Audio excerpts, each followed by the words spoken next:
नमस्ते दोस्तों, मैं आपका मित्र निखिल प्रसाद आप सभी लोगों का स्वागत करता हूं एक और नई वीडियो में। तो दोस्तों, आज की वीडियो का टॉपिक बहुत ही ज़्यादा इम्पोर्टेंट और इंटरेस्टिंग होने वाला है और यह वीडियो खासकर उन पेरेंट्स के लिए बनी है जो कि अपने बच्चे को हकलाता हुआ देख रहे हैं और उन पेरेंट्स को यह समझ में नहीं आ पा रहा है कि कैसे करके अपने बच्चे की मदद कर पाए और कैसे अपने बच्चे को स्टैमरिंग की प्रॉब्लम से बाहर निकाल पाए। तो यह वीडियो खासकर उन उन पेरेंट्स के लिए बनी हुई है। तो अंत तक इस वीडियो में बने रहे, क्योंकि हो सकता है कि इस वीडियो के अंत तक आपको बहुत बहुत कुछ महत्वपूर्ण जानकारियां जानने को मिले। तो दोस्तों, जो भी पेरेंट्स यहाँ देख रहे हैं कि उनका बच्चा बहुत ज़्यादा स्टैमरिंग करके बोल रहा है और वह शब्दों को एक कंट्रोल्ड मैनर में एक फ्लुएंसी के साथ बोल नहीं पा रहा है, तो कैसे करके वैसे पेरेंट्स अपने बच्चे को स्टैमरिंग की प्रॉब्लम से निकाल सकते हैं। देखिए, जैसे कि मैंने अपनी प्रीवियस वीडियो में कई बार बोला है कि अमूमन जो है पाँच साल तक के बच्चे हकलाते हैं, पर बहुत सारे बच्चे उसी वक्त है ना, जब उनका लैंग्वेज डेवलप हो जाता है उसके बाद उनको बहुत ज़्यादा स्टैमरिंग की इशू नहीं आती है, क्योंकि छोटे बच्चों के केस में यह स्पीच की इशू नहीं होती बल्कि यह लैंग्वेज की इशू होती है। जो लैंग्वेज वह बोल रहा है उस लैंग्वेज पर उसका कमांड नहीं है, तो इस वजह से जो छोटे बच्चे होते हैं वह शब्दों को बोल नहीं पाते हैं, क्योंकि उनका वह लैंग्वेज इशू होता है, वह लैंग्वेज को सीख रहे हैं, है ना। और लैंग्वेज डेवलप होने नहीं होने की वजह से उनको स्टैमरिंग होती है। पर बहुत सारे बच्चों के केस में है ना, क्या होता है कि ये एक स्पीच इशू भी होती है। जब वह बोलना सीख रहे होते हैं तब उनका लैंग्वेज भले ही डेवलप कर जाए, पर उनका जो स्पीच का जो इशू है ना, उसका जो स्टैमरिंग इशू है, उस वजह से वह शब्दों को उतनी अच्छे से नहीं बोल पाते हैं जो कि बाकी बच्चे आसानी से बोल पाते हैं। क्योंकि उन हकलाने वाले बच्चों के केस में है ना, अगर लैंग्वेज डेवलप हो भी जाए फिर भी क्या होता है कि जो स्पीच का इशू है वह परसिस्ट करते रहता है और वह जब बड़े भी हो जाते हैं, समझ लीजिए कि 10 साल 12 साल या 15 साल की उम्र तक भी वह अगर जब पहुंच जाते हैं तब वह उन्हें हकला हकला के ही बोलते हैं। वैसे बच्चों के केस में भले लैंग्वेज डेवलप हो जाए पर स्पीच की इशू बने रहती है। तो जो पेरेंट्स देख रहे हैं कि उनका बच्चा थोड़ा सा बड़ा हो गया, 10 साल का हो गया, 12 साल का हो गया, फिर भी उनके बच्चे का जो स्पीच का इशू है, जो स्टैमरिंग के इशू है, वह सॉल्व नहीं हो पा रहा है, तो कैसे करके वह अपने बच्चे को इस प्रॉब्लम से निकाल सकते हैं। तो पहले चीज मैं ये बताना चाहूँगा उन पेरेंट्स को कि हमेशा अपने बच्चे से कम्युनिकेशन इस्टेब्लिश करते रहिए। ऐसा नहीं होना चाहिए कि आप जो है अपना सेपरेट अपना काम देख रहे हो, है ना, आप ऑफिस जा रहे हो, आप घर आ रहे हो और आपके बच्चे से कोई खास कम्युनिकेशन नहीं है। तो आपका हमेशा एक लिंक होना चाहिए अपने बच्चों के साथ में, है ना। आपका एक जो पेरेंट्स और बच्चों के बीच जो कम्युनिकेशन गैप होता है ना, और पेरेंट्स अपना अलग जो है काम कर रहे होते हैं, अपना अलग जिम्मेदारी संभाल रहे होते हैं और बच्चे अपना अलग जिम्मेदारी संभाल रहे होते हैं। तो पेरेंट्स और बच्चों के बीच जो कम्युनिकेशन गैप होता है वह बिल्कुल नहीं होनी चाहिए, है ना। अगर आपका बच्चा हकला रहा है तो खासकर आप कोशिश करिए कि यह कम्युनिकेशन गैप कम से कम रहनी चाहिए। अगर ज़्यादा कम्युनिकेशन गैप रहेगी तो क्या होगा कि आपका बच्चा कभी भी अपनी अपनी बातों को आपसे शेयर नहीं कर पाएगा, और अगर वह अपनी बातों को आपसे शेयर नहीं कर पाएगा तो उसका जो कम्युनिकेशन है, उसका जो सोच है, उसका जो थॉट्स है ना, वो कभी भी आपके सामने एक्सप्रेस नहीं हो पाएगा। और ऐसे बच्चों के केस में अगर वह घर में ही अगर कुछ नहीं बोलते हैं, घर में ही अपने अपने विचारों को, अपनी भावनाओं को एक्सप्रेस नहीं कर पाते हैं, तो बाहर वह क्या ही कर पाएंगे, है ना। अगर घर में ही उनको एक ऐसा एटमॉस्फेयर मिल नहीं पा रहा कि जहां पर कि वो खुल करके बोले और अपनी भावनाओं को और विचारों को खुल करके एक्सप्रेस करे लोगों के सामने, अगर वह घर में ही उनको ऐसा एटमॉस्फेयर मिल नहीं पा रहा तो बाहर कैसे मिल पाएगा। तो अगर आपका बच्चा बहुत ज़्यादा हकला रहा है और आप यह भी ऑब्जर्व कर रहे हैं अपने लाइफ में कि आपका और आपके बच्चे के बीच में कम्युनिकेशन गैप है, तो पहली कोशिश यही होनी चाहिए कि आपका और आपके बच्चे का जो बीच में जो कम्युनिकेशन गैप बन गया है ना, कि आपका बच्चा आपसे बातें शेयर नहीं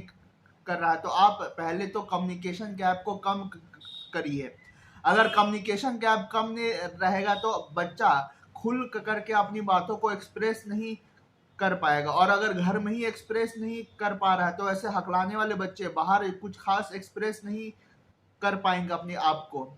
तो एक कम्युनिकेशन गैप का कम होना बहुत ही इंपॉर्टेंट है, खासकर उन पेरेंट्स के केस में जो कि देख रहे हैं कि उनका बच्चा बहुत ज्यादा हकला रहा है और स्टैमर करके बोल रहा है। अब सेकेंड बात में ये कहना चाहूंगा उन पेरेंट्स को कि आप अपने बच्चों को है ना किसी एक अच्छे काम में इंगेज रखिए, क्योंकि क्या होता है कि पेरेंट्स अमूमन क्या करते हैं कि अपने बच्चों को सिर्फ पढ़ाई लिखाई में इंगेज रखते हैं। पेरेंट्स का बस एक्सपेक्टेशन यही होता है कि बच्चा बस पढ़ लिख के कुछ अच्छा इंसान बन जाए, पर पेरेंट्स को ये नहीं मालूम है कि उसका ओवरऑल पर्सनैलिटी डेवलपमेंट भी बहुत इंपॉर्टेंट है। मान लीजिए कि आपका बच्चा पढ़ लिख के टॉपर भी बन जाए है ना, पर टॉपर बन के भी क्या फायदा जब उसका पर्सनैलिटी उस ढंग से डेवलप नहीं हो पा रहा है और वह अपनी बातों को, वह अपनी विचारों को कम्युनिकेट नहीं कर पा रहा है लोगों के साथ में। तो पढ़ाई लिखाई के साथ साथ एक जो है पर्सनैलिटी डेवलपमेंट और एक कम्युनिकेशन इन्हांसमेंट, ये भी बहुत ज़्यादा इम्पोर्टेंट है, जो कि बहुत सारे पेरेंट्स समझ नहीं पाते हैं। बहुत सारे पेरेंट्स का बस एक ही एक्सपेक्टेशन रहता है कि वह पढ़ते रहे और पढ़ पढ़ के वह एक अच्छा नंबर ले आए और वह अपने अपने रिश्तेदारों को, अपने परिवार में है ना ऐसा करके बोल पाए कि देखो मेरा बच्चे का इतना अच्छा मार्क्स आया है ना, उसने पूरे स्कूल में टॉप किया है ना, उसका जो है 90% नंबर आया है। बस पेरेंट्स का यही एक्सपेक्टेशन होता है, पर पेरेंट्स ये नहीं देख रहे हैं कि इस प्रेशर के वजह से है ना, सिर्फ पढ़ाई के प्रेशर के वजह से उसका पर्सनैलिटी डेवलपमेंट नहीं हो पा रहा है और बाकी बच्चों के कंपैरिजन में वह अपने अपने भावनाओं को, अपने विचारों को उस ढंग से कम्युनिकेट नहीं कर पा रहे हैं जो कि उनको करना चाहिए। तो ऐसे पेरेंट्स के लिए मैं ये कहना चाहूँगा कि आप पढ़ाई लिखाई के अलावा भी बहुत सारे ऐसे एक्टिविटीज होते हैं है ना, कि अगर आप अपने बच्चों को उन एक्टिविटीज में शामिल होने के लिए भेजिए तो आप देखेंगे कि उसका पर्सनालिटी एक अलग ढंग से डेवलप हो रहा है और वह जो है खुल करके अपनी बातों को, अपने विचारों को सामने वाले से कम्युनिकेट कर पा रहा है ना। स्कूल में बहुत सारी एक्टिविटीज होती है, जैसे कि जब मैं स्कूल में पढ़ रहा था तो हमारे स्कूल में बहुत सारे एक्टिविटीज होते थे जो कि ओवरऑल पर्सनालिटी डेवलपमेंट में बेस्ड थे है ना, जैसे कि एक्सटेम्पोर होती थी, डिबेट होती थी और बहुत सारे ऐसे स्पीकिंग एक्टिविटीज होते थे जो कि पढ़ाई लिखाई के साथ साथ अगर बच्चा उसमें पार्टिसिपेट करे तो उसका पर्सनालिटी डेवलपमेंट बहुत अच्छा होता है और इससे बच्चे को बहुत फायदा भी मिलता है। तो मेरा पेरेंट्स से बस यही रिक्वेस्ट है कि आप सिर्फ पढ़ाई लिखाई को जो है प्रायर ना समझे, क्योंकि पढ़ाई लिखाई तो इम्पोर्टेंट है ही, पर उसके अलावा भी बहुत कुछ इम्पोर्टेंट है लाइफ में। मान लीजिए कि अगर वो पढ़ लिख के अगर टॉपर बन जाए है ना, उसको सब कुछ आता हो, पर अगर वह जो भी चीज उसने सीखा अपने लाइफ में अगर वह लोगों से कम्युनिकेट नहीं कर पा रहा तो लाइफ में ज़्यादा आगे बढ़ नहीं पाएगा। तो उसका कम्युनिकेशन पर आपको काम करना चाहिए। अगर आप उसके कम्युनिकेशन पे और उसके पर्सनैलिटी पे ध्यान नहीं देंगे और उसका पर्सनैलिटी अगर अच्छा निखर के नहीं आएगा तो आगे चल के उसको कुछ खास फायदा मिलने वाला नहीं है। तो सभी पेरेंट्स से मेरा ये रिक्वेस्ट है कि आप पढ़ाई लिखाई के अलावा भी अपने बेटे को या बेटी को एक अच्छे जगह किसी अच्छे एक्टिविटीज में भेजें है ना। बहुत सारे एक ऐसे एक्टिविटीज होते हैं जैसे कि स्पोर्ट्स है,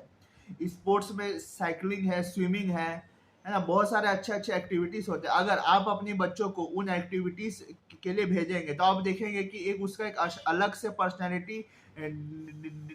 डेवलपमेंट हो पा रहा है और जब वो बाहर जाएगा और लोगों से बातचीत करेगा तो आप देखोगे कि बहुत सारे लोगों से जब उसका बातचीत होगा, इंटरेक्शन होगा, तो उसका मन में जो बोलने का फियर है, जो डर है, वो बाहर निकल पाएगा और जो वो घर में दबा दबा से फील कर रहा है, वो जब बाहर बाहर के लोगों से मिलेगा, घुलेगा मिलेगा, उसका जब कम्युनिकेशन होगा, तब आप देख पाओगे कि उसका पर्सनैलिटी एक अलग ढंग से निखर करके आ रहा है ना। बहुत सारे पेरेंट्स क्या होते हैं कि बहुत ज़्यादा स्ट्रिक्ट होते हैं,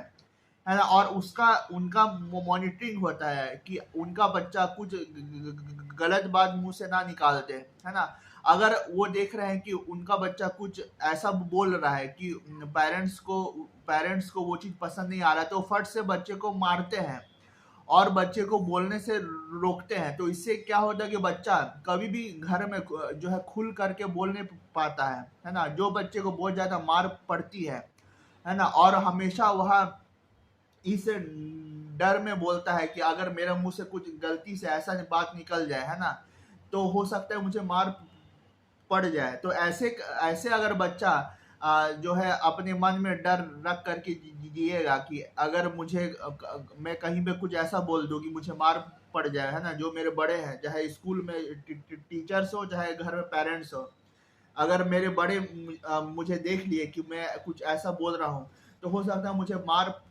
पड़ जाए। तो अगर बच्चे का मन में एक लंबे वक्त तक ऐसा डर अगर बना हुआ, तो उस डर को आपको हटाना पड़ेगा।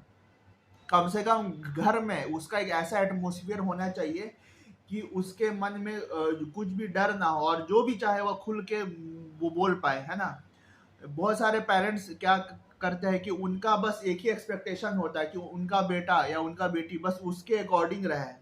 है ना। उनका थिंकिंग, है ना, उनका माइंडसेट, है ना, ऐसा बिल्कुल रहता है कि जो भी वह बात बोले या जो भी वो काम कर रहा हो, उनके थिंकिंग के अकॉर्डिंग होना चाहिए।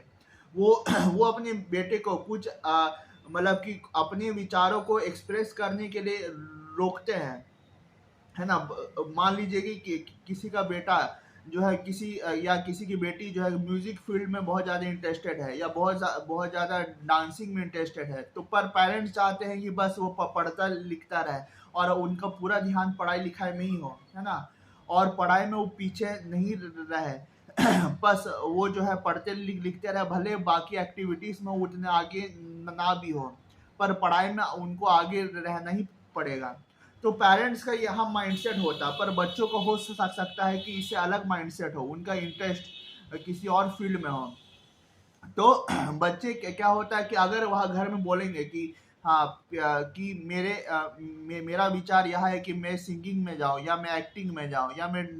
डांसिंग के फील्ड में जाऊँ, तो अगर अगर वह यह चीज़ को बोल देंगे तो उनको डांट पड़नी ही है या मार पड़नी ही है, क्योंकि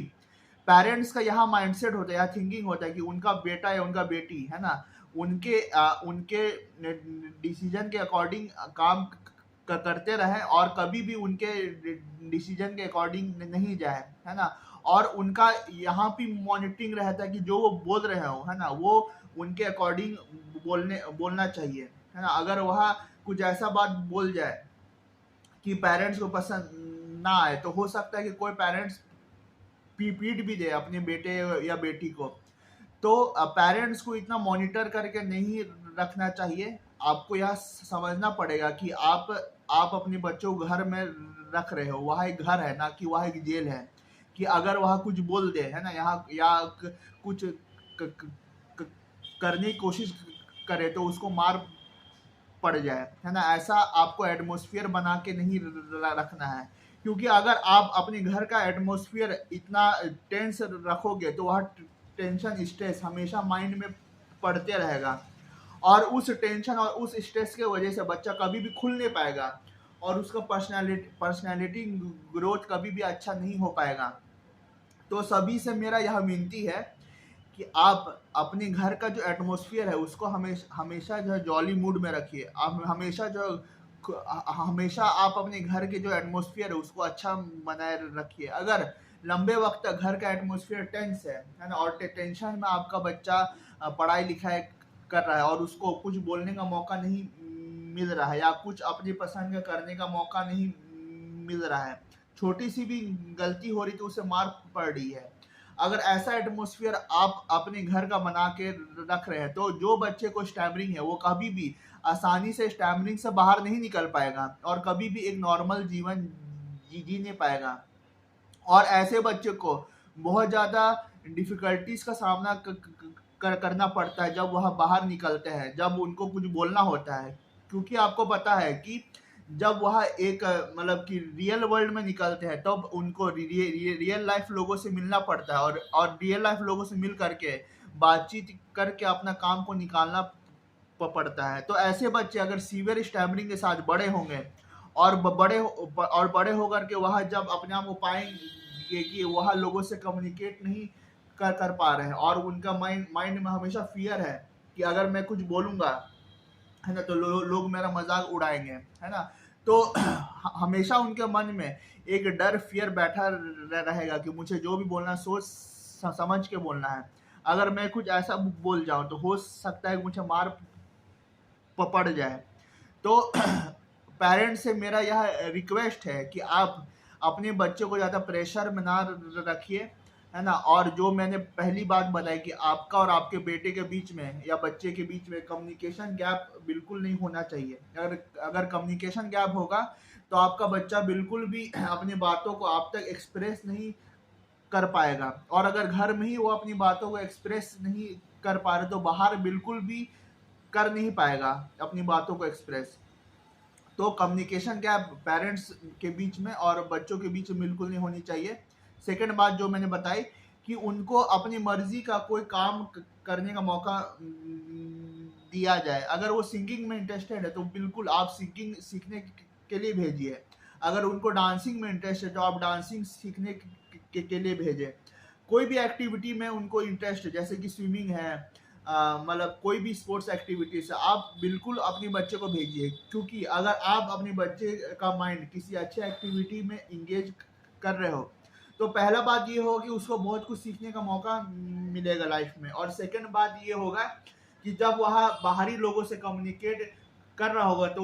उसका जो है, उसका जो पर्सनैलिटी निखर के बाहर आएगा और वह लोगों से अच्छे से कम्युनिकेट कर पाएगा। तो आप अपने बेटे को या बेटी को घर में बैठा के बिल्कुल मत रखिए, आप अपने बच्चे को बाहर भेजिए।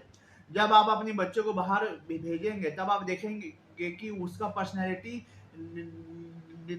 डेवलपमेंट बहुत अच्छे से हो रहा है, और वह बाहरी लोगों से, है ना, बाहरी लोगों से बहुत अच्छे से बातचीत कर पा रहा है और कोई भी काम, है ना, अच्छे से करके दिखा रहा है। तो आप अपने बच्चे को बांध के बिल्कुल भी मत रखिए, आप उसको बाहर भेजिए, है ना, किसी न किसी अच्छे एक्टिविटी में इन्वॉल्व होने के लिए बोलिए। क्योंकि हमेशा आपका बेटा अगर पढ़ता रहेगा, है ना, या बेटी पढ़ते रहेगी तो पढ़ाई लिखाई तो काम आता ही है, पर हमेशा पढ़ाई लिखाई काम नहीं आता है। पढ़ाई लिखाई के साथ साथ एक अच्छा